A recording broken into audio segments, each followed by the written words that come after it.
And welcome to the Monday, February 10th, Lake County School Board meeting. If you would please rise for a moment of silent meditation and the Pledge of Allegiance.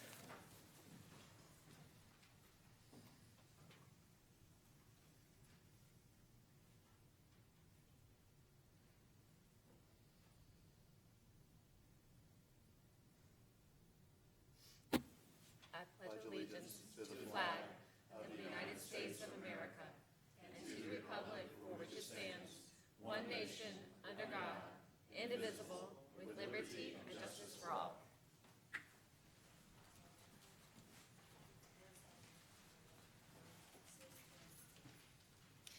Thank you all for joining us today. First, do we have any changes, amendments, additions, or deletions to the agenda? I have a few. An HR addendum was added today. It's item 9.01 in board docs, and the board had been provided a copy as well, and as an HR revised board list. And we also pulled item 10.06. It was an out-of-state temporary duty leave. We're pulling that for no action. Okay, anyone else? Nothing? All right. Moving to approval of the minutes. Superintendent? Recommend approval of the minutes from the executive session for collective bargaining on January 13th, 2020, regular school board meeting, January 13th, 2020, executive session for collective bargaining, January 27th, 2020, and regular school board meeting, January 27, 2020. So moved. Second. With first and a second, all in favor? Aye. Aye. Any opposed? All right, motion passes. Okay, moving on to representation. We have Ms. Sherry Owens, District Spotlight.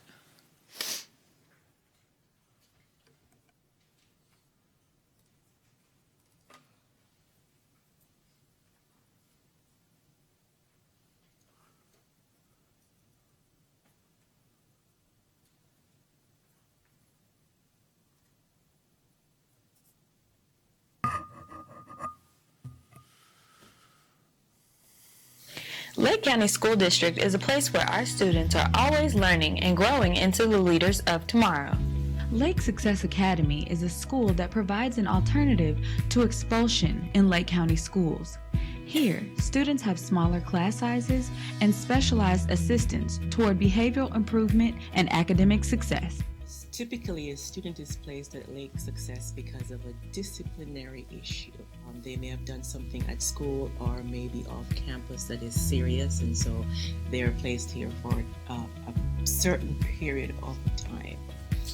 While they are here, students are learning to the same way they would in a traditional school. Academics is very important at Lake Success. We focus on core academics here. Students are also receiving education in social emotional learning, and through that we teach our students the skills that they need so that they can cope with the everyday stressors that they deal with on a daily basis, whether at school or at home. We are also a full restorative practices school because we believe that building community and relationship is very important to student success. So every morning we gather together in a circle, and at the end of the day we do the same too. Because many times students, we may be the only one who asks a student, how was your day? Or we may be the only one who asks them, what are your goals? And help them work towards those goals. I really feel like these students are able to be as successful as every other student in the district if they're given the right tools and the right people who actually care about them and want them to succeed, that they can make the same scores as every other student in the district. They can go on to college, they can go on to trade school. So there is always a light at the end of the tunnel for these kids, and that's really what I like to see. I'm learning how to be way more mature than I was back then. Because back then I was really immature. I just did a lot of things that little kids will do. And now that I look back at it, it's like, it's not really worth it. I plan on focusing more in my classes because I actually never did work.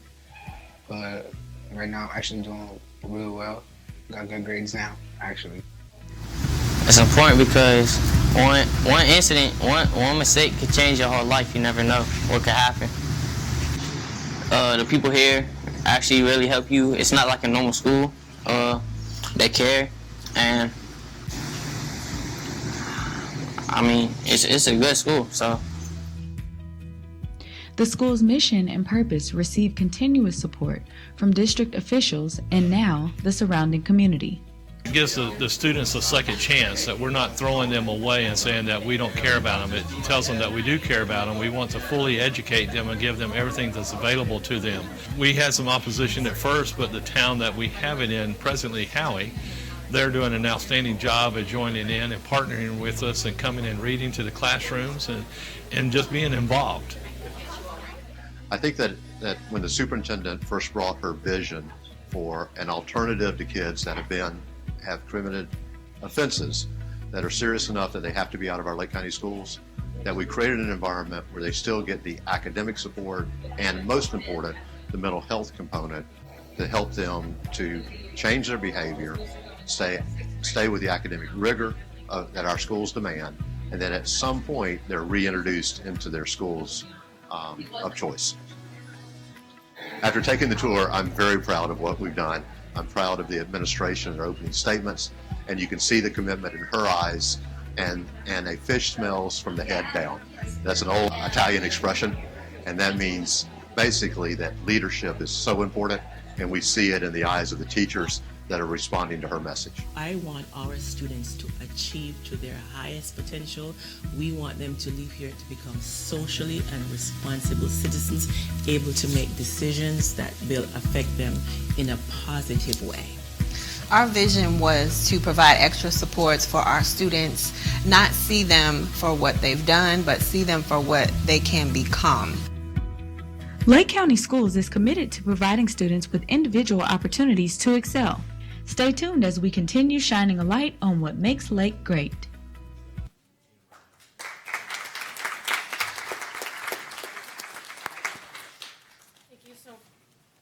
Thank you so much for that, Miss Owens. And I want to recognize Dr. Portia Byfield, the principal, and the dean, Kenny Kalina. If you both would stand up. Thank you. I had the opportunity to visit the school when they were filming this, and it was just such a wonderful experience. I'm so proud of the work that they're doing there.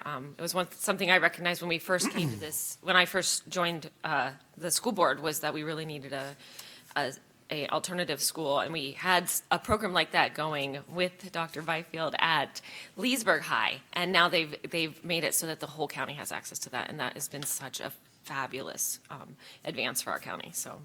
So pleased to have that. Thank you. And we're going to switch public input tonight with the reports. So we're going to let the Educational Foundation go first. So Ms. Carmen Cullen-Batt. Chairman, School Board, Superintendent. Apple Mart has had 593 teacher visits year-to-date, and that is an increase of 27.5% above last year, and that equates to $44,475 distributed to our teachers. The board awarded $6,800 for 10 teacher grants last month.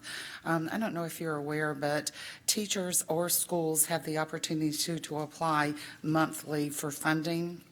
And last month we fielded 21 of those, and 10 of them were funded. The projects ranged from classroom libraries to science equipment. The board also voted to fund $13,000 at Lake Success Academy for some needs that they had. The scholarship platform is live, and we are offering 7 different scholarships through the foundation this year, and the platform closes on March 13th. Take Stock in Children has 51 scholarships available for the class of 2023, and we're in the process of scoring the online applications, and they will be awarded at the contract signing on May 14th. And this event is presented by Insight Credit Union. Today was a lot of fun. Several of us drove about 104.98 miles, I believe, to congratulate 3 rookie teacher finalists and 3 school-related finalists. The rookies are Nina Lang from Lake Hills, Chef Teresa Span from Umatilla High School, and Alejandra Perez from East Ridge Middle School. And our school-related employees include Sarita Morgan from Beverly Shores, Antoinette Batiste from Seminole Springs, and Margarita Lopez Nazario from Mascot Charter. Rookie Teacher of the Year will be held at the Venetian Center on the 12th of March, and the Night of Stars, which will be recognizing our school-related and volunteer, will be on April 15th, and that event also is presented by Insight Credit Union. And speaking of Insight Credit Union, in the past week, I have opened envelopes that contain $13,300. Melissa Boynick, the Marketing Director from Insight Credit Union, is with us this evening. Melissa, will you join me? We also have Connie Kolesnik, who is our Program Manager for Take Stock, in the audience. In addition to the sponsorships of 5 different events, the Insight Foundation has funded 2 initiatives this year. The first is $2,500 for our Take Stock in Children students. These funds will allow them to do a campus tour, which they go on the 21st of this month, and they're going to Florida Polytechnic University and Hillsborough State College. And in addition, these grant fundings from the foundation will be putting $1,500 into our Authentic Literacy Program, and those are earmarked for classroom libraries. And I asked Melissa if she'd like to speak, but she said no. So she's doing the really important thing, and that is handing out the big checks.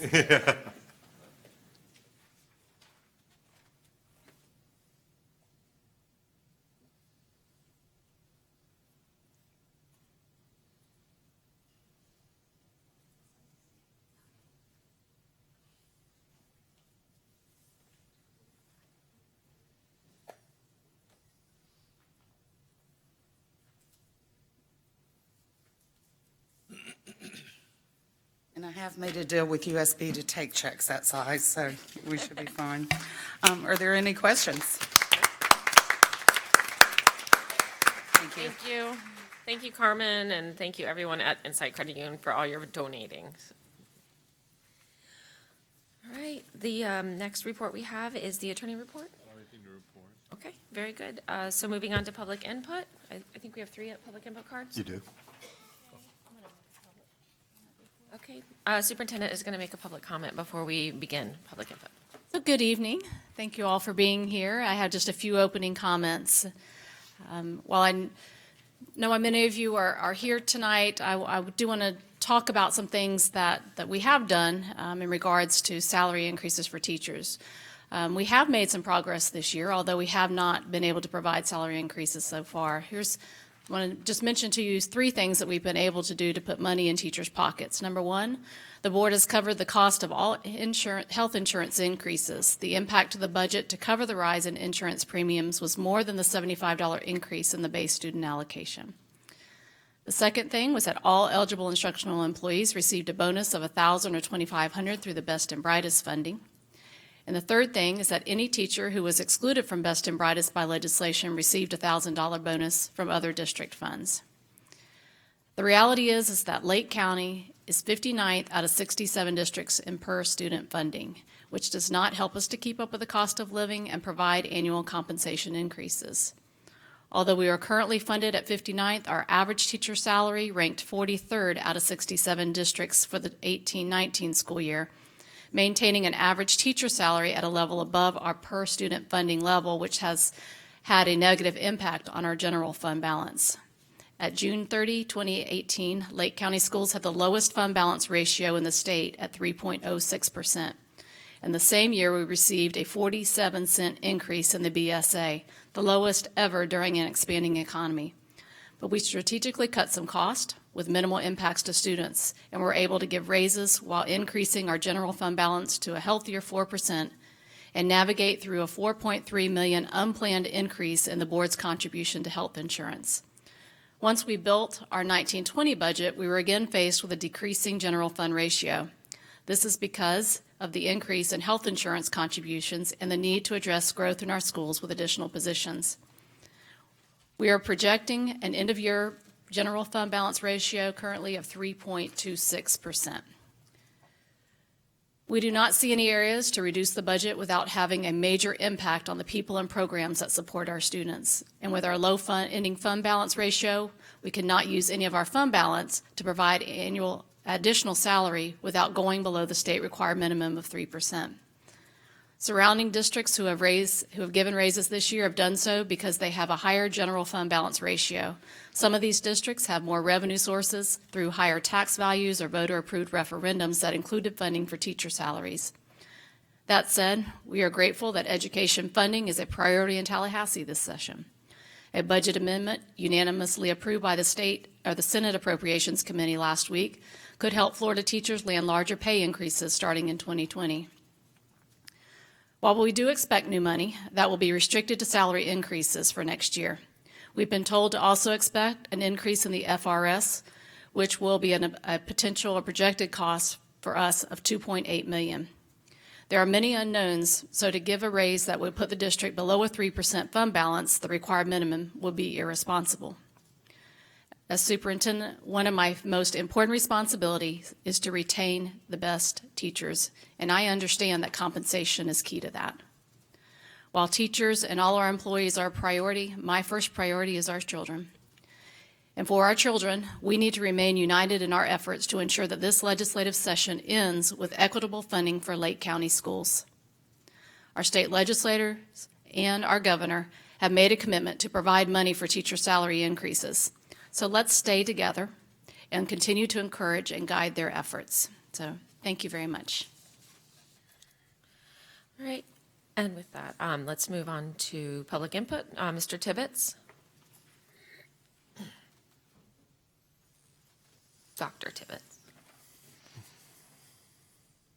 Superintendent Cornegay, board members, I just wanted to take the opportunity tonight to thank the superintendent and her staff for the vision that led to the Success Academy. But I also want to thank the board for being able to move away from these sclerotic policies to provide some flexibility to do what you have done. I had the opportunity last week to attend the open house. And as the superintendent will tell you, I certainly had some skepticisms about the success of this program and how it was going to work. So I wanted to get up publicly to say what I learned last week. 55 students have been entered into the academy this year. 28 remain. The 27 that do not remain are back in their schools and functioning properly. That's mind-boggling. The other thing was how many of these students with their behavior problems were going to get up early in the morning to get on a bus to be hauled to the middle of nowhere in Howie in the Hills. And I'm sorry if there's any Howie in the Hills people, but you know my point. And their attendance has been phenomenal. Your actions have emboldened these students. You have done something that they needed and obviously did not have before your actions. You gave them hope. You have no idea how powerful hope can be. In this day and age, with our society, there's a lot of people who are feeling helpless without hope. All you have to do is look at those students there and what you have done and say, wow, We gave them hope. I'm so proud to be part of this community and proud of what you have done. Thank you. Thank you, Doctor. Thank you very much. I was touched. Kim Cronin?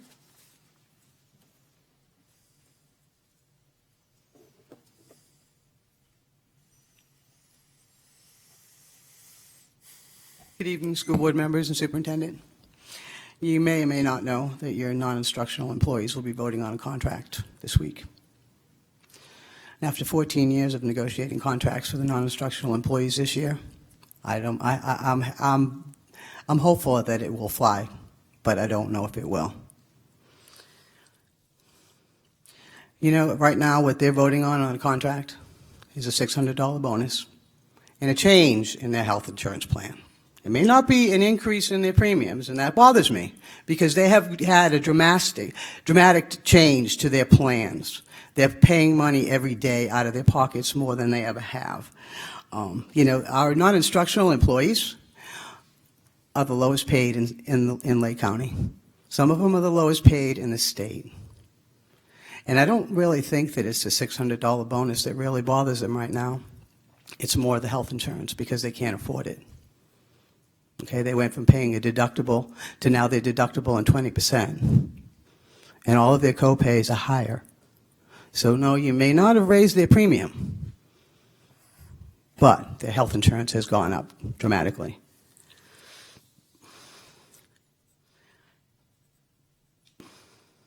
You know, we've had, I talked to a couple of people, and I've been around putting out flyers for the vote, letting people know what they're voting on. And I talked with one secretary at one of the schools the other day, and she told me that, you know, she said, I was at Waterman Hospital, and they said, this is Lake County's insurance? You need to get another plan to help pay for your health insurance, your bills that you're going to have. And she told me that she met another lady in there that was a Lake County School Board employee.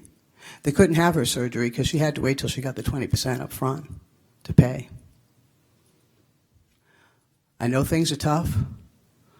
I hear you. But then, in the end of all of this, it is your responsibility to put money aside to give your employees raises.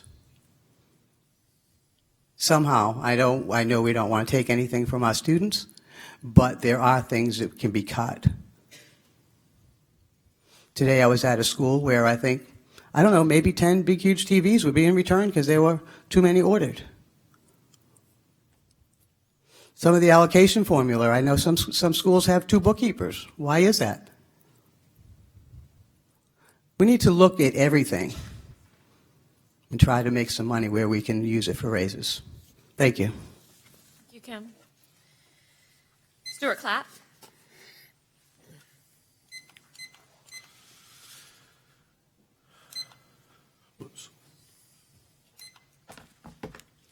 Good evening. Yes, I agree with Kim on what she was saying. And the whole plan redesign was to control cost, but the plan redesign for insurance means that the employee is paying more. I think you just said something about increased number of employees. Is that what you said? Teachers are exactly pretty much the same number as we were in 2016. The same number of teachers since then. And I've heard members of the school board talk about increases within the legislature should go into the base student allocation because that becomes negotiable, and I agree with that. But your recent history with base student allocation doesn't give me a lot of confidence that that's where it's going to go. Now, the whole issue of contracts, Lake County, we've had contracts negotiated forever. Even during the downturn in 2008 and 2009, 2010, we were able to get contracts. Now, money is a part of the contract. Working conditions is another part. So there's that dual thing of money on the one hand, language on the other. So it's a balancing act. And LCEA has always been a proponent of good faith bargaining, but we've now gone about a year since we've started bargaining this contract. And hopefully we'll see some aspects that are working to the benefit of teachers and working conditions. And those are things that don't necessarily cost money. Those are just things that we can implement to improve working conditions in our school, and because a student's learning environment is the teacher's work environment. And as I've said many times, in Lake County, in any school, there's only two jobs. One is teaching the students, the other is supporting the teachers that are teaching the student. So, at this point, I'll just kind of leave it at that. We do have a rally in Orlando and Lake Eola Park on Saturday. And right now we've got about 700 people who have RSVP'd from throughout Central Florida. And just remember, for a contract, money is only part of it. Thank you. Thank you, Stuart. Excuse me. I'd like to comment for just a minute. So, Dave, can you put up the thing? I want to speak for just a minute about a post that was on Facebook. And social media has its good and its bad. And there was a post by Mr. Klatt, and it says, finish this sentence for the Lake County School Board. Lake teachers deserve more. I'll give you a recap because I wrote them right here. Okay, I've got it right here. I can read it to you. Okay, well, you fill in with the ones that, for just a second, I'm going to respond. The first one was respect. Respect, yep. Autonomy. Mm-hmm. A voice. Yep. Support. Yep. Money. Trust. And then iced tea and pizzas were kind of falling away. Those were. So let me speak to, first of all, as professionals, and there's no one that's fought harder for the teachers and our classified as this board. We are committed, and the greatest asset we have are our teachers. Every success of our students is because of the work that you do, all of you. So I think that as professionals, to put a post out like this, Stuart, at a time when the legislature's in session, and that we are all collectively working towards equity. And what you see on the screen right now is a formula that I carry around, I have for 6 years, that speaks to equity compression. We got it 2 years ago. We got it last year to the tune of $4.5, almost $5 million, right, Scott? And it's on the fence again. So while the rally and tally is happening, Bill Mathias is working for the $20 million that if we had just the average would come to Lake County. And think about what that would do to correct the pay and for both our classified and our teachers. $20 million, but no voice from you.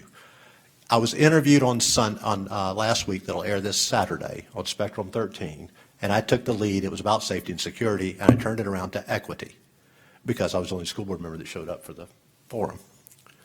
And the reality is they said at that moment that when we went out for our .75 mil, I made a statement that was on the screen, and I did, that we can't depend on Tallahassee for funding. We have to do it ourselves. And the citizens of Lake County provided the Success Academy that you spoke about, the PASS program, safety and security. I came to you, Mr. Klatt, and I said, would you get behind with me and support a .75 that would go for pay? And you turned me down. Just so we're straight. No, I said I could not afford the study that you wanted done. I highly support. You said you couldn't support an increase because you didn't think it would pass. That's what you said to me. Come on. You can, after your whatever. last meal? I don't know. I know. Now, are you going to lecture me more? We can. No. Now I want to speak to one more thing. It's about integrity. Integrity leads to respect and trust. And there is a lack of that, Mr. Klatt. And now then, on a lighter note, I'll speak about iced tea for a minute, because that was a laughing comment on Facebook. When the superintendent did her first roundabout, the teacher said they would like to have sweet iced tea for lunch.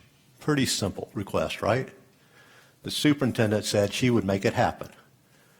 Little did she know that through food service, we can't buy iced tea, and we can't buy sugar. And so this board member funded it for the teachers to the tune of $3,500 so that she could keep her word. And that's the kind of superintendent you have, and that's the kind of board you have, and we should all be working together and not silly posts like this that are insulting to this board member. That's my lecture. Now I'm done. Thank you, Stuart. Would you please sit down? Don't I get equal time? No. No. I'd like for him to respond. You want me Please. to respond? Yes. Okay. Of course. No, Mr. Clout. All right, moving on. We have no unfinished business, and we have new business consent agenda. Superintendent? I recommend approval of consent agenda items 8.02 to 10.05 and 10.07 to 10.09. So moved. Second. First and a second. Any discussion? No? All in favor? Aye. Any opposed? No. Motion passes united. All right, moving on to 11, no discussion.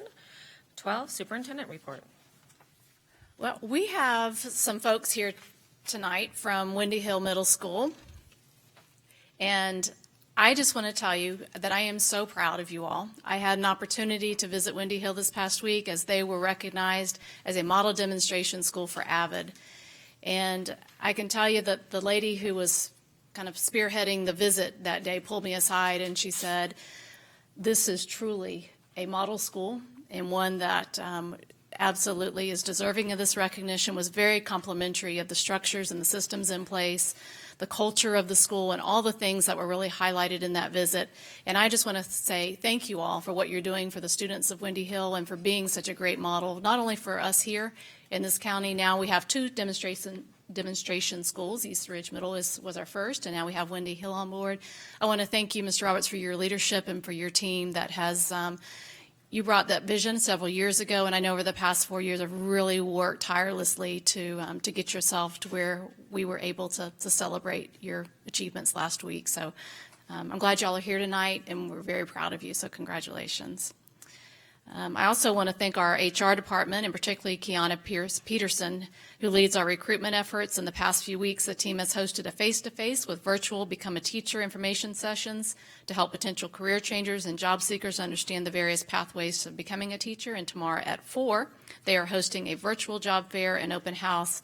And then on February 18th, they have a transportation job fair planned at the Claremont bus lot to give us hopefully more bus drivers, bus monitors, and diesel mechanics. So thank you. They're just being so proactive and innovative in their approaches to try to recruit more folks for us.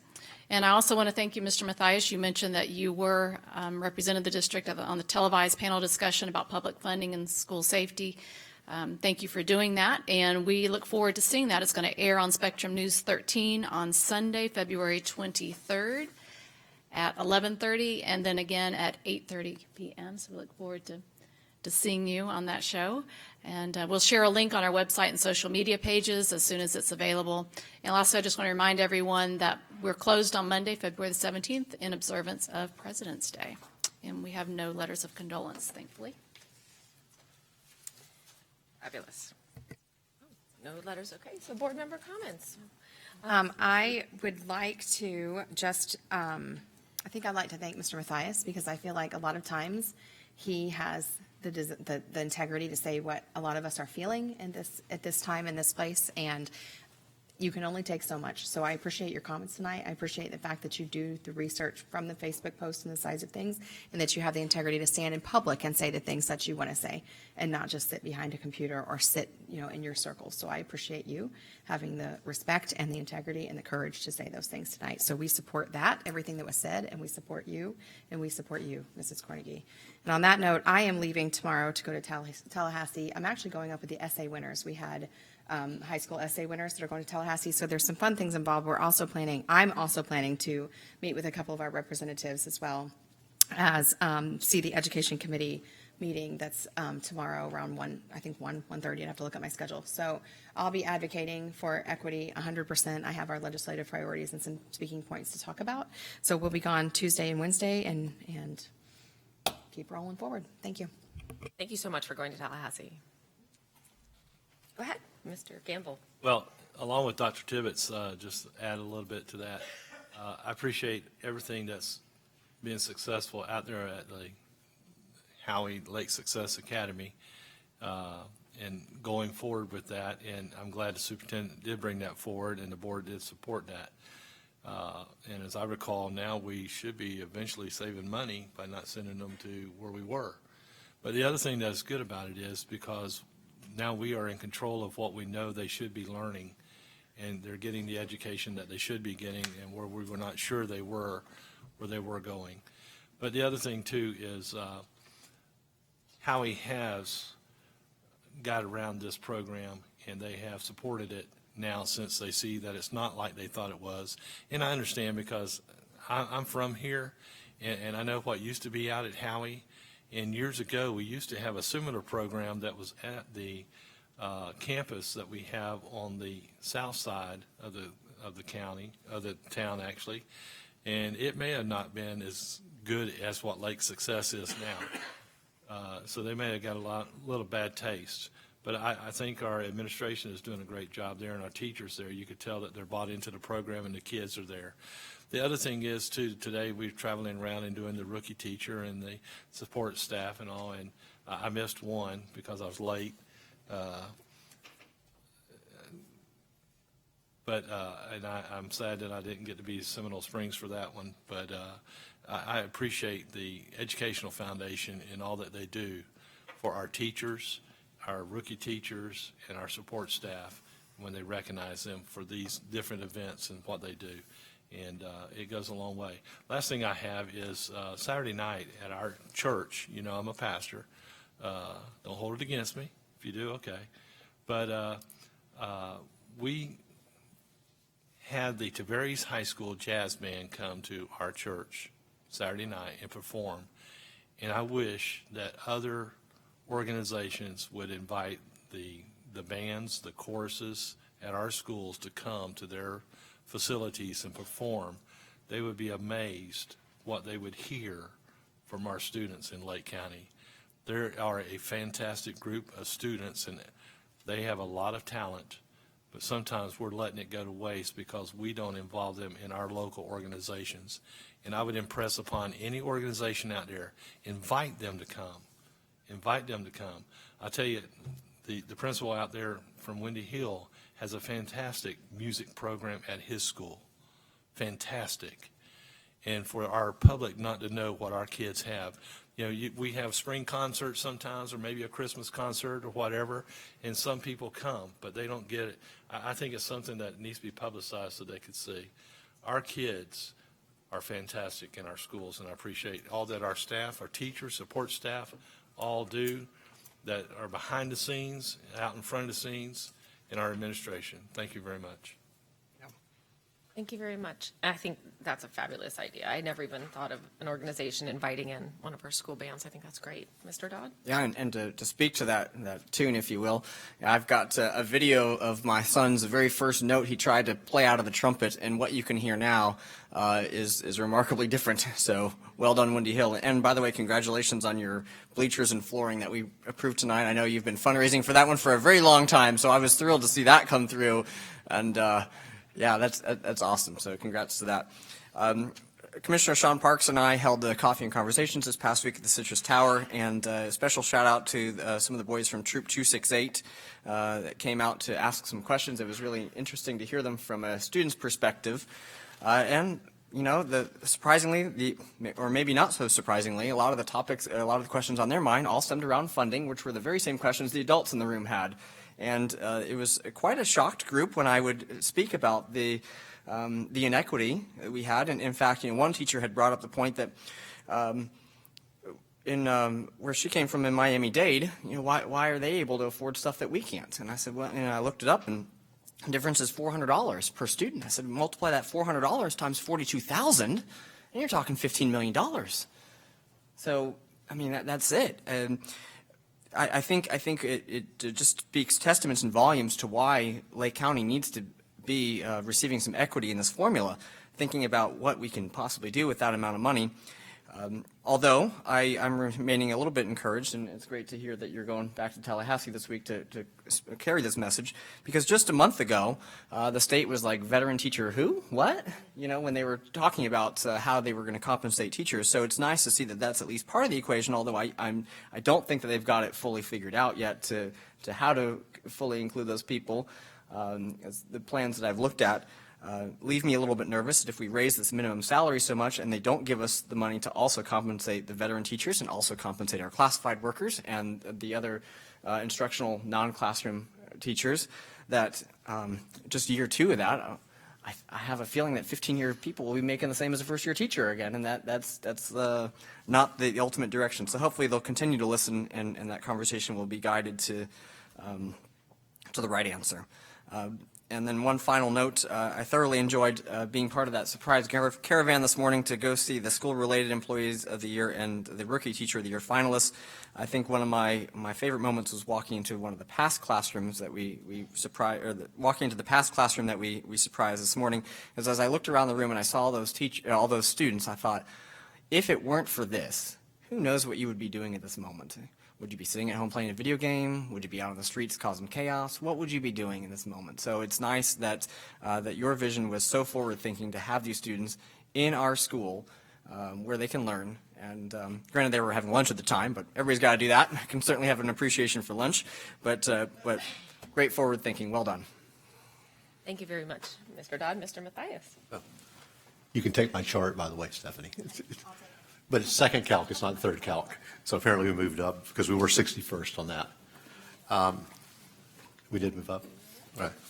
So as the legislature moves through and the pressure that you'll apply, because I know your spirit, that in the first House version of their bill, our equity compression went away. They took $54 million and took it away to move it somewhere else. That's why we got to be razor focused and connected at the hips that we need to get this equity. As a matter of fact, when that House letter came out of what their budget looked like, I was on the phone with Mr. Johnson, sitting down with him, so he was getting me to cool my jets, because it's law. Equity is law. That's where we have a position, folks, and that if we push that they're violating their own law, that's where we have strength.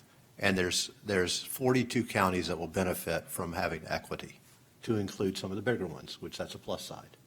So this is not us against y'all, against us, or whatever. We're in this together for the benefit of our kids. And we see it in the hard work you guys do every single day.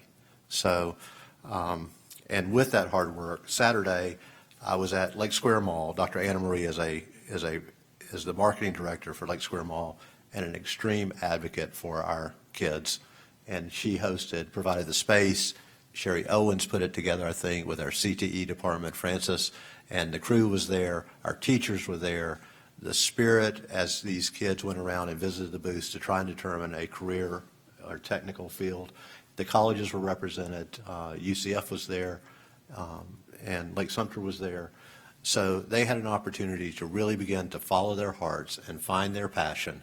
And for Lake County school teachers to give up their Saturday, I am grateful for the benefit, again, of our kids. I saw Mr. Miller there. What do you think, Mr. Miller? And for $5, you could eat all the food you wanted. It was unbelievable. So that's it. Thank you. Thank you very much. I just wanted to thank again Dr. Byfield and the people at Lake Success Academy for touring us around and letting us see that wonderful program. I'm so excited that we have that program. I wanted to let the public know, I think I've mentioned it before, but just because it was brought up again, that the students are learning social emotional learning and what's the classroom, the restorative practices, yes. So social emotional learning, sorry, I just blanked on the restorative practices, whereas the social emotional learning, I like to think of that as just simple character building. In education, they get very jargony, but it's just simply, they'll sit in a circle and sometimes you'll pull a card and discuss, like, what would you do if a friend came up to you and told you that she hated your shoes? Would you punch her? No, that's not the right choice. Let's use our words, that kind of stuff, character building. And then the restorative practices is really community building, where if I hit Mr. Matthias and I go and have my timeout or whatever, I'm going to go and apologize afterwards, as opposed to just coming back and building blocks and then knocking my blocks into him. I'm actually going to have a minute to apologize. And then with older kids, it's going to be having a minute to apologize to the classroom for disrupting the whole classroom with my rudeness or whatever I did. So I just wanted to explain that when we talk about restorative practices and social emotional learning, it's not creepy, weird shit. It's just community building and character building, stuff that all of us parents really do want for our kids. So, because sometimes it gets a little odd language. And I also wanted to give a head up to Wendy Hill for the